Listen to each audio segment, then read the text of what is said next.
Welcome to Performance Anxiety. I am your host, Mark Shea. We talked to Rebecca Turner this week. She's bounced around the country, met some great people, and turned those experiences into a new album with an old soul. She's pretty open about her performance anxiety and some of the difficulties of being an indie artist. Give her a follow on social media. Follow us at PerformanceANX on Twitter and Instagram.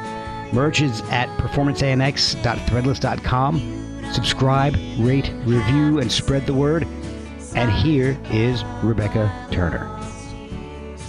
Hi, my name is Rebecca Turner. I am a singer-songwriter from Maplewood, New Jersey. I grew up in Los Angeles, and then I moved to New York, where I guess I would have my second growing up. And I am about to come out with my third full-length record. It's called The New Wrong Way, and it's a collection of songs about getting older and loving music and New Jersey and my friends and my family, and I think it came out pretty good. So I hope you check it out. And thanks so much to Mark and Performance Anxiety for having me. This is a lovely, lovely, lovely podcast, and I'm really happy to be a part of it. Okay. All right. Well, thank you so much for joining me tonight. I really, really do appreciate it. Thank you for having me. Oh, it's absolutely my pleasure. You're out of Maplewood, New Jersey. That's right. Oh, that's awesome. I used to live in New Jersey for about 13 years. You used to live in New Jersey, but you don't anymore. I do not. I live a little outside of D.C. in Winchester, Virginia right now. Oh, so you appreciate New Jersey, though. I do. I like New Jersey. If you take away, the insane taxes and stuff, New Jersey would be amazing. Yeah, it's interesting. I mean, it's an interesting place. It's in some ways more interesting than New York at this point, I think. Oh, yeah. You're from New York and L.A. Where did you grow up? I grew up in Los Angeles, in Westwood Village, kind of around the UCLA neighborhood. Ah, okay. Okay. And is music something you're always called to? Is something you always wanted to do? Or was it something that came to you eventually? Yeah, no, it was always the biggest thing. I mean, I think my first big musical memory was someone playing Lemon Tree by Peter, Paul, and Mary in my nursery school classroom. The cat suddenly jumped in front of me. And I just was like, this is the greatest thing I've ever heard. And I just couldn't get over it. And I wanted my teacher to play it again and again. And it was just from then on, it just was something kind of all consuming for me. Did you start playing pick up an instrument in school, or how did you get started actually performing? I was always in chorus as soon as some kind of chorus was available to me. Okay. That was sort of my public musical persona. Privately, I always sang. My parents were really into musicals, musical theater, and I would always sort of sing along to the show tunes that they would put on. And then my dad was also really into music of all kinds.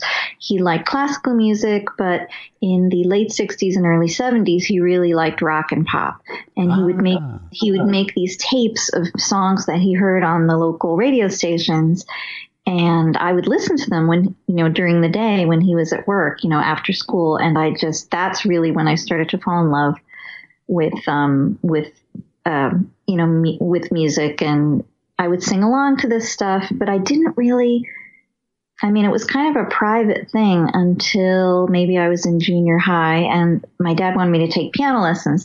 So he wanted me to learn classical music, but the teacher quickly figured out that I was much happier if she taught me how to play chords on the piano from the guitar tabs in the music book. So, oh, wow.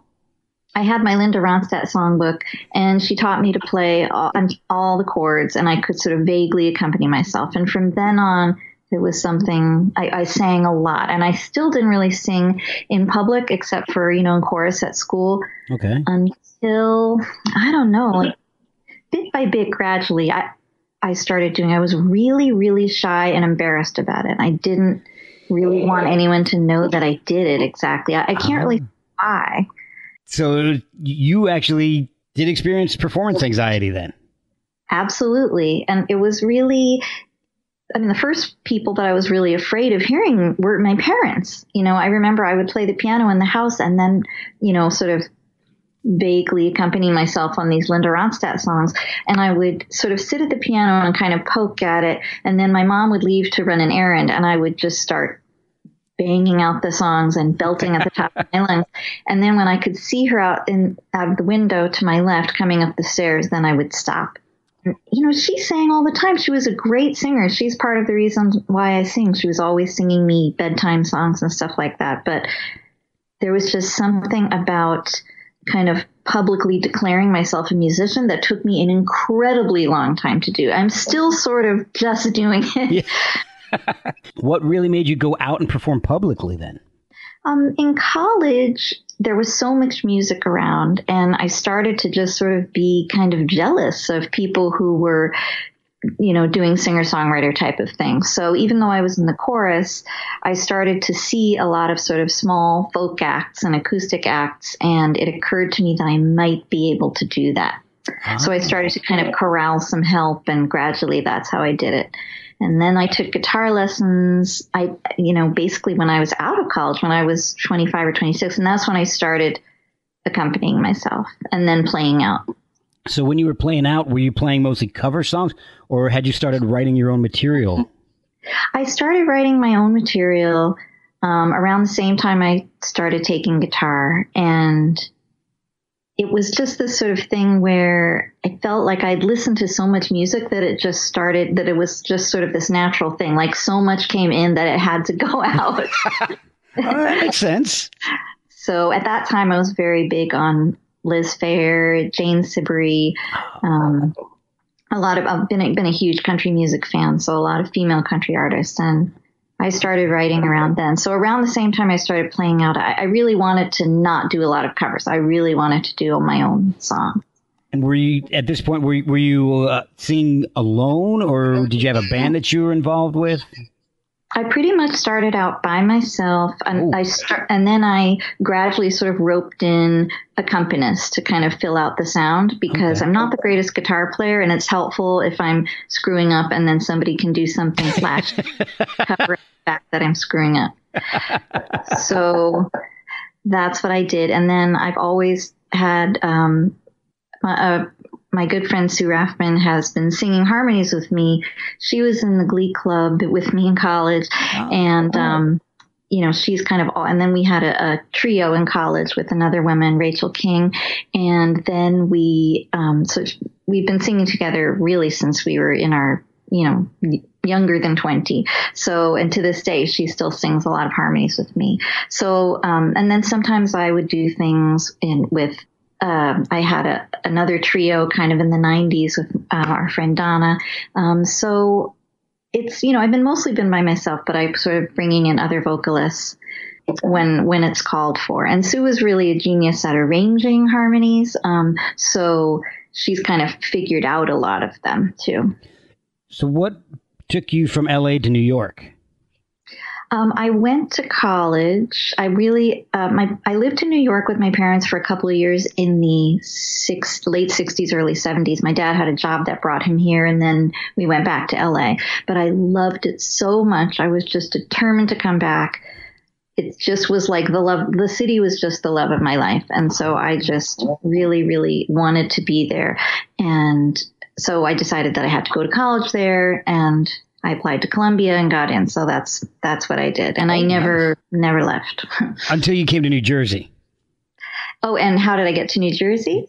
Yeah, you said you never left, but you kind of did a little. You went out to the suburbs a little bit. Yeah, I met my now husband, and he lived out in the burbs, and he had a son who was a kid in school, and if I wanted to be with those guys, I had to move to the burbs. And it ended up being the greatest thing, because as much as New York was the love of my life, I kind of have to say New Jersey is sort of the current locational love of my life. Oh, that's awesome. It's been pretty good to me. Well, I think New Jersey gets kind of a bad rap for a lot of stuff. Yeah. Environmentally, everybody's opinion of New Jersey is based on the Parkway or the Turnpike. So, yes. And that's unfortunate because there's some beautiful areas like where you're at, I mean, like in Maplewood. And then, where I lived in Branchburg, just outside, just right on the border of Somerset and Hunterdon counties. And it was, farmland, and it's just very rural. And most people don't get a chance to see that part of the state. Yeah, yeah. And then there's a great music scene. Oh, I know. It's amazing. And in a lot of ways, New York, the city is so limited now in terms of what people can do, especially people who are kind of just starting out or aren't as, don't have as big a name. So there's all kinds of things to do and places to play and musical communities in New Jersey, all over the state, and then kind of, pocketed in little areas too. But I feel like they're sort of coming together. And even since I moved here, some of my New York / Brooklyn musical community is kind of merged with my New Jersey musical community. So I kind of feel like it's just kind of all of a piece. Oh, that's really cool. Yeah.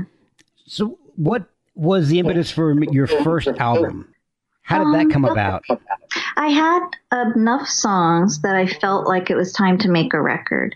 And I didn't really sort of know how to go about it. And I asked a bunch of people. I made a couple demos with friends and people who were accompanying me. So I made a cassette demo, and then I made a CD demo, and I had just gotten to the point where I had enough songs that I wanted to do a whole record. And I didn't know what to do. So I asked a friend, so how do I get started? How do I find a producer? And he said, well, go look at all the CDs in your shelf and open them up. And the ones that you like how they sound, just, call that person. And it doesn't matter if they're like an incredibly famous person or not a famous person. And I had just picked up a CD by a singer-songwriter named Karen Ramos. And I really, really liked the way it sounded. And I opened it up and I saw that this fellow, Scott Anthony, who I had known, who I'd met multiple times, had produced it. And so, I asked him to produce it, and he did. And now he's my bass player and my husband. So I'd say that worked out pretty well for you. Yes, it did. How long did it take you to record it? Was there a lot of studio time involved? Yeah, well, it was my first record, and we have a studio in our house, and we still do, even though we're in a different house. And that was him sneezing. God bless you. And because having a studio in the house is kind of weird, because you have the time to do things over and over again. And it being my first record, I didn't really know how to sing so well, I'd only made a few recordings, and there was so much singing to do. And it felt like there was so much at stake committing it to this record that, I actually, I had to do a lot of takes, and it's always been a little bit of a struggle with me. Even like when I took voice lessons in college, my voice teacher was like, you're singing the song, but it doesn't seem like you're feeling the song. You're not, So that was something that I kind of had to learn, and I really sort of first learned it making that record. And Scott is really good at he's really good at recording singers and kind of coaching them along while they're singing. Like, you'll do one and you'll think it's really good, and he'll be like, do that again, and you'll do it again, and you'll see why he asked you to do that, because it'll just come out so much better. Or he'll sort of divine that you should be singing in a certain way, and then you do, and then it just comes out so much better. So he's really good at that. And but it was a lot of takes for me that time around, and there was a lot of different overdubs, different people, and it came out great.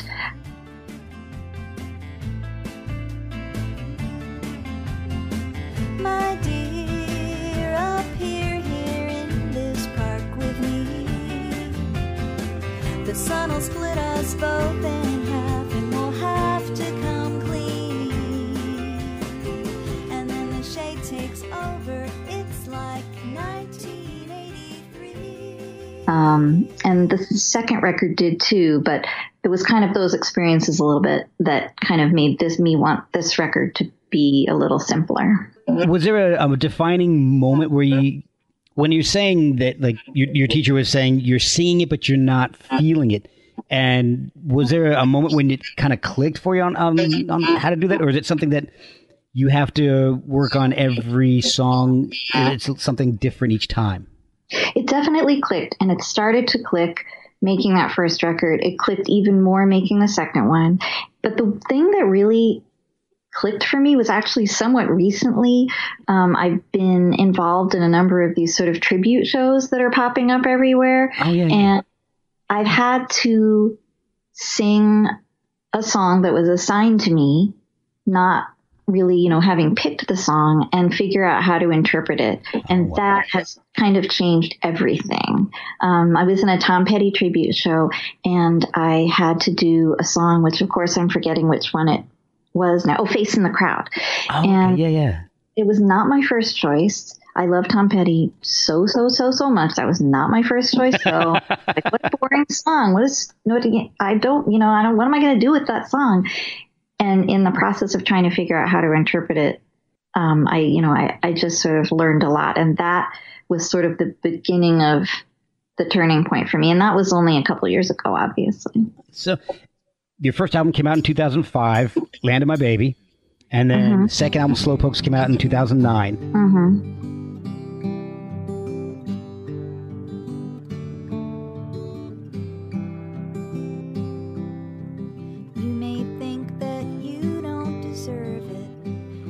Deserve a lot of things, but I thank God for 'em and I'm good to know. So I'll say it again, 'cause I don't think you heard it. No, you don't have to choose, and I don't care what the next album is coming out at the end of 2019. Yes. So your gaps are increasing on your releases. Yes, they are. Well, we had to make it 10 years. Like, I was just totally determined that it was not going to be a more than 10-year gap, because that would just be awful. But I started writing the songs as soon as I finished Slowpokes. It's just that I was writing pretty slowly. And a lot of other stuff happened in between. My mom got sick and I had to take care of her. And there was just a lot of, I was helping to raise a teenager, and there was just a lot of stuff going on. But the songs were, slowly written during that time. And it's not like you weren't active still. You had a TV show or a show, Saturday afternoon song swap. Well, that also took up a lot of really, really valuable, great time. What I mean was that it was a great use of time. As soon as I moved to New Jersey, I sort of left my community behind in New York, and Scott was saying, hey, there are these people that live nearby, John Fried and Dina Shashkas, and they were in this band called the Cucumbers. And he was a sound guy at Maxwell's, and he was like, oh, I did sound for them. They're really nice.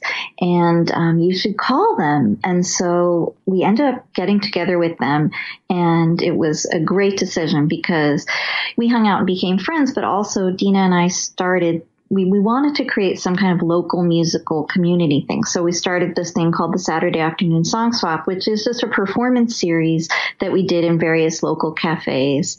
And it was like kind of singer-songwriters in the round type of thing. We've been doing it, this last year was our 10-year anniversary of doing that. So that was something that was happening all during that time. And we made so many friends and met so many people from around here.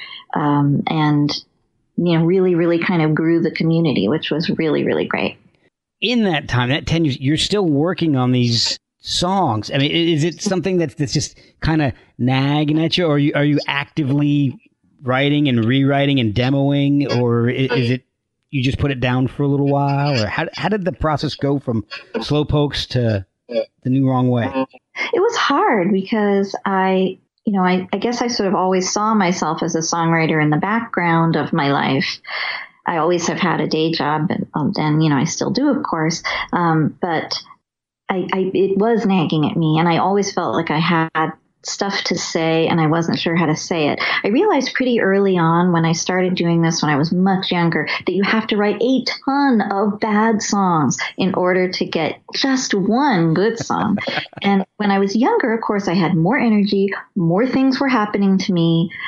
life moved at a quicker pace. So thus I was writing more bad songs faster. And thus I could get more good songs quicker. Okay. So life kind of slowed down a little bit, which was, I guess, good for me. But it meant that I wasn't kind of writing as much. But, so it was annoying because I would write less. So the bad songs were more kind of like taking up my time and in my face. And then, but in between, the good ones just sort of started to come out, and I just started amassing them. And then around 2 years ago, it really started to get to me, and it was hanging over my head, and I felt I really have to make another record. I have to finish a bunch of songs, and I sped up. And in that process of speeding up, some really good songs were born because I was really working at it. Okay, so it takes 10 years to write an album. Then you go in. And my understanding, you can correct me if I'm wrong, that a lot of these songs on this album are early takes, like second takes. Yeah. And that's, I just chalk that up to the fact that I was really ready. I've done a lot of singing in the last 10 years. So I've gotten, I think, a lot better, not at singing per se, but at sort of like the technique of it, like, breathing. And it was sort of not as hard for me I didn't have to do as many takes because I was sort of kind of confident out of the gate. And then it was also, we were working with a really good band, and they were very, they really helped a lot too, because I felt super comfortable with them. Oh, that helps a lot. Yeah. So basically, the story of this album is wait, hurry, go. Yeah, yeah, exactly. That's one reason why I like this whole story, is because it reminds me of that pretty much mirrors my life at this point. Oh, really? Oh, yeah, just waiting, and then all of a sudden, once something hits, it's go, got to get it done now. Yeah, yeah. So that's one reason why I really like the story of this album. I also like the choice of covers that you did. You've got, I think it's 11 originals and 2 covers. I have, I have one cover, right? I have the, you did the Anita O'Day. How am I not remembering this? That's embarrassing. There's I have 2 covers. You're absolutely right. I have the Anita O'Day, the Tenderly. The evening breeze caress the trees tenderly. The trembling trees embrace the breeze tenderly.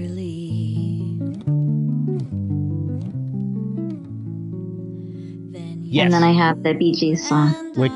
So tell me a little bit about Anita O'Day. What is it that hit you with her? Because I was reading a little bit in doing my research for this show, and something with her really struck a chord with you. Yeah, I've always loved, while leading a very, very non-wild life, I've always loved books about people who just go off the rails. I love reading, books about people who are battling, mental health issues or addiction, and, how they came out of it. I get a lot of strength just hearing these stories.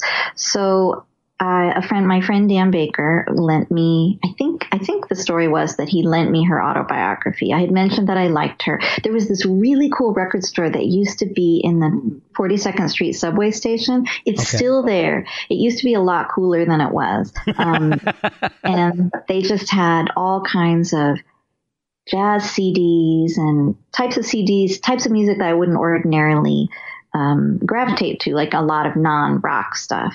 And I would go in there and I would just sort of try to pick something jazzy or something interesting or some vocalist that looked interesting to me, even if I didn't know too much about them, and just really like judge a book by its cover and buy the CD and try to learn something from it. Yeah. And so I found this Anita O'Day Sings the Most, and I really loved that record. And then I guess I must have mentioned it to Dan, so he lent me this book. And she definitely had a really crazy life, but she just kept going and going and going. And her style of singing was really, I think, unique. She didn't really sound like a lot of other people. And so she kind of maintained this really unique voice in the midst of a completely crazy life. And is there any significance behind picking the track Tenderly? Yeah, that was my favorite song on that record that I had. I used to listen to it a lot, and that was the one that stood out to me. And so it was also short. And I had this idea of writing a song about her and then tacking a song on the end that I knew that I learned off of that record. And that one was nice and short. So. And then you picked the Bee Gees song, Sun in My Morning.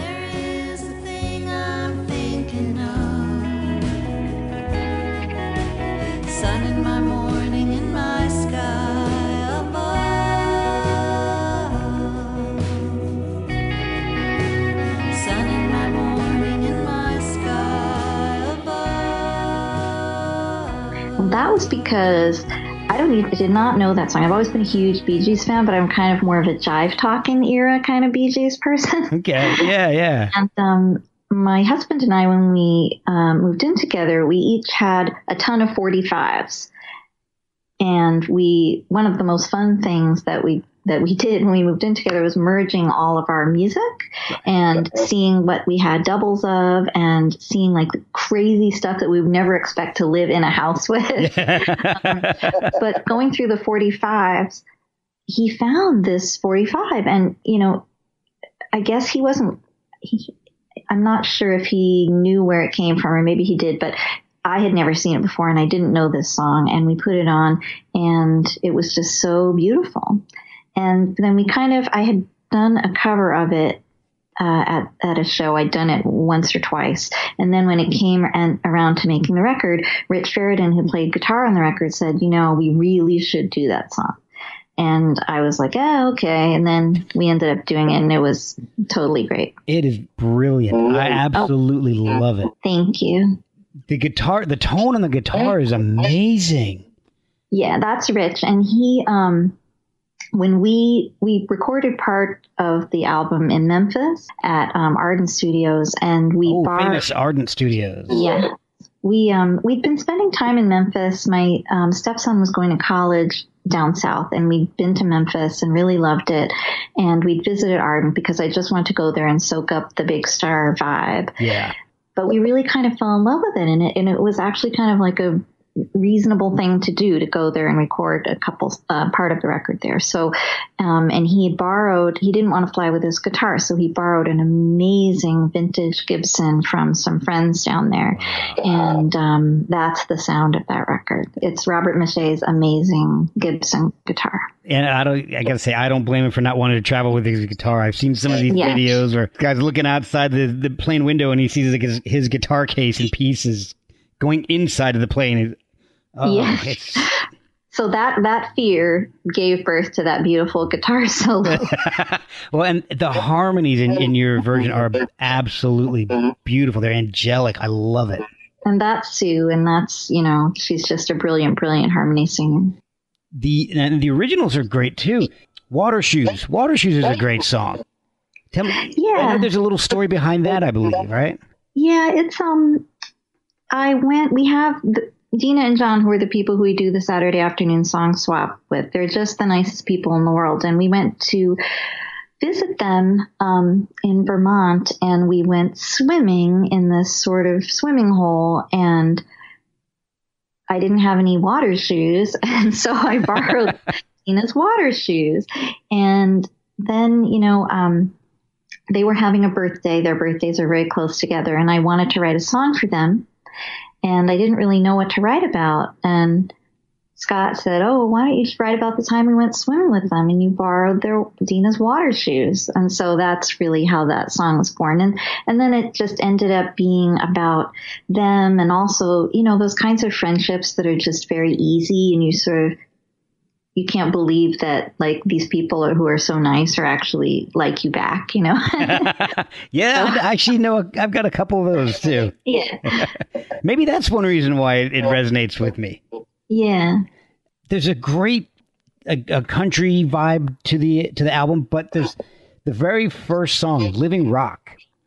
I love that because that's thank you. That's a little more bluesy, almost dirtier sounding than a lot of the other tracks on the album.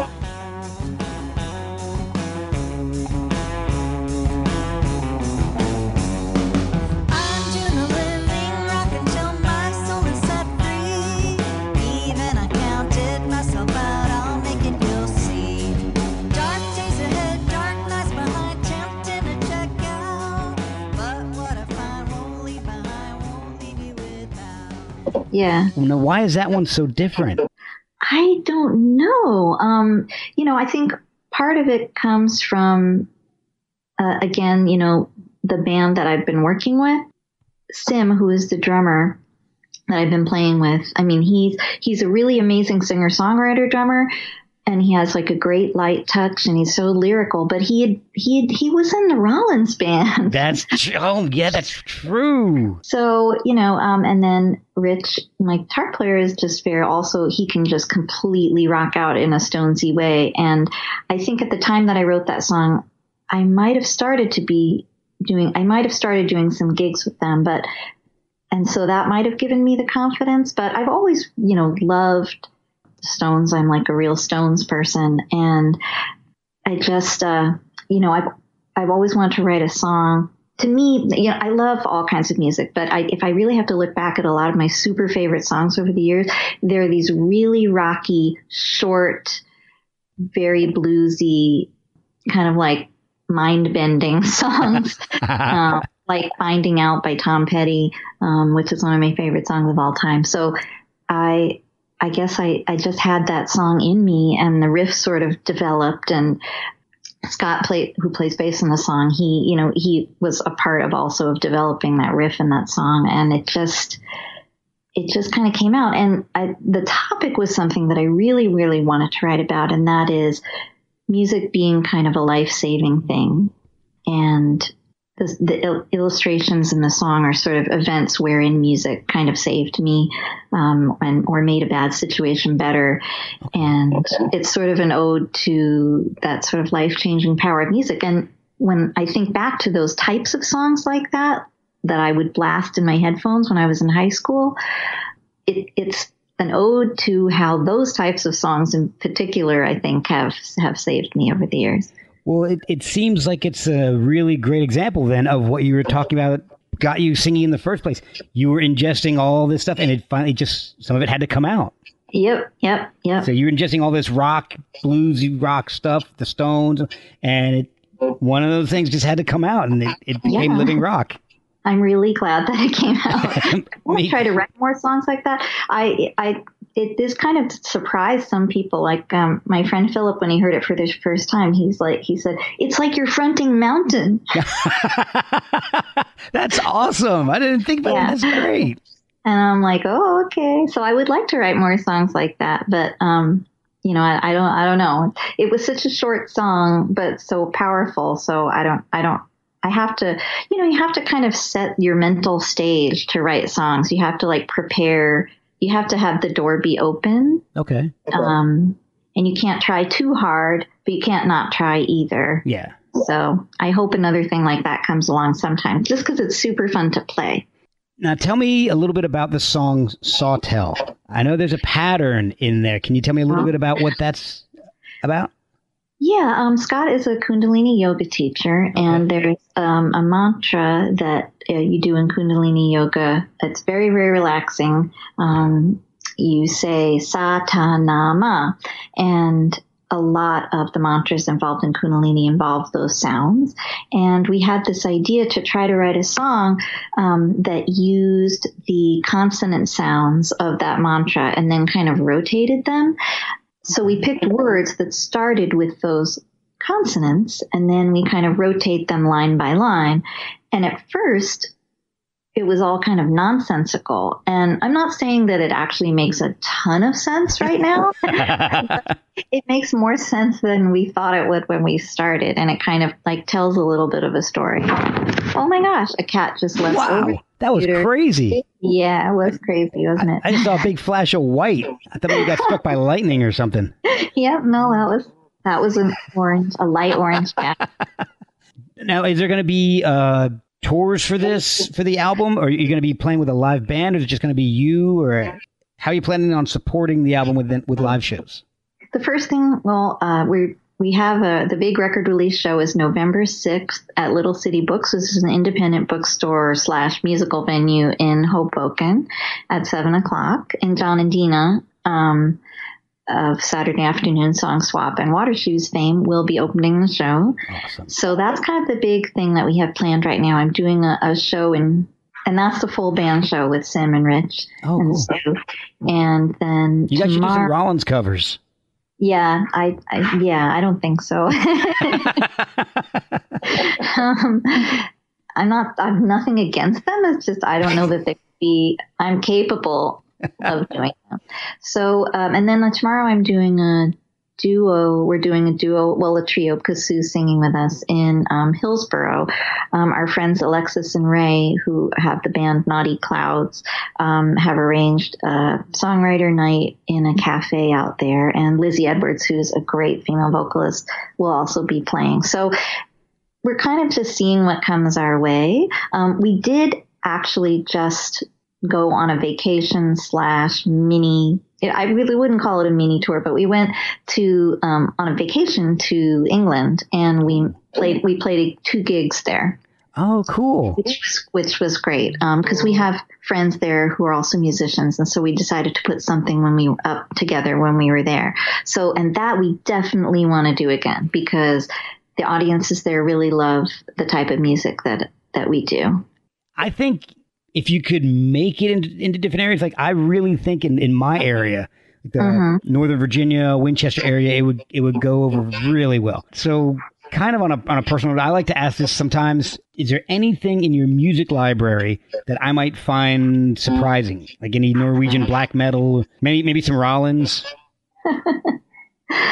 Let me gaze over towards my CD shelf and see if I see anything that really sticks out. Well, I'm a huge country music fan, and I've been through periods in my life where I've been more appreciative of mainstream country music than other periods. So like there was a time when I would actually listen to country radio and be really, really into it. Okay. And for example, I love Carrie Underwood, and I have a deep relationship with the song Jesus Take the Wheel, which I think is one of the most perfect songs ever written. And, I'm Jewish. Okay. Well, there you go. I just think it is the most perfect song on earth, and I completely relate to it. And there's another song that she has called Flat on the Floor, which is, I think, from her second record, which is just the greatest song for when you're in an angry mood. Oh, really? Okay. Yeah. And, I mean, not everybody can appreciate her. She's definitely, like super mainstream, but she has an amazing voice. And she's done duets with Miranda Lambert, who is my kind of another hero of mine, but it's not that surprising that I would like Miranda, because she's definitely more in the outlaw country. Oh, yeah, I would agree with that. I don't know tons of newer country artists, but I am familiar with both of those ladies, and I would definitely agree with that take on that. Like, I don't have any, I was going to say I don't have any Garth Brooks, but I wouldn't want to do that because I love Trish Yearwood, who is married to him, and Adam's got a great show on Food Network, by the way. I love that show. That is my favorite show of all time. Whenever I have a free moment, I will just watch that show. Oh, just because I love her, and I just love that show. And she's so funny. And then sometimes she sings, and she has like, Kelly Clarkson was on, and they sang. And I mean, it's just the greatest show. And Garth shows up every once in a while. Good too. Yeah, exactly. Good food. And her husband shows up every once in a while. Yes, so. Garth shows up, and, she talks a lot about Garth and what he likes and what he doesn't like. And in general, I have more female country artists in my collection than men. So the fact that I have no Garth, I guess it's just because I'm a little sexist when it comes to country music. Hey, look, I'm going to say that I can understand it. I don't see anything wrong with that. You like what you like. Yeah. So the new album is called The New Wrong Way. Is there any significance to the title? Well, when we were playing that Bee Gees song at a show, when we recorded it in Memphis, we had recorded it slightly wrong.